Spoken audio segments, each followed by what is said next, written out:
Welcome to Burlap Teachers. Enjoy the video. In this video, I will explain how to change the language in your Audi Q3. First, make sure your vehicle's ignition is on. You don't need to start the engine. Next, find the menu button on your MMI control panel.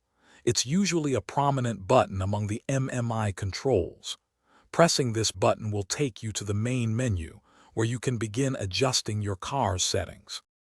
Once you're in the main menu, your next step is to navigate to the Setup MMI section. This is often found as one of the 4 buttons surrounding the central rotary control knob. Specifically, it's usually the button located at the top right. Press this Setup MMI button to open up the detailed configuration options for your vehicle's multimedia interface. Now that you are in the Setup MMI menu, you'll see a list of various settings. Look for the option labeled Language or Menu Language. In many Audi Q3 models, this is conveniently located as the very first item on the list.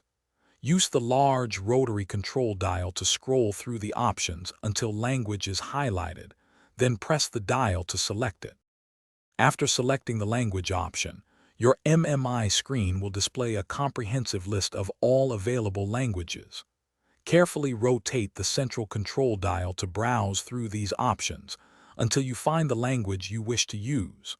Once your preferred language is highlighted, simply press the control dial to confirm your selection. The system will then apply the new language settings, and your Audi Q3's display will update. Thanks for watching. Consider subscribing if this video helped you.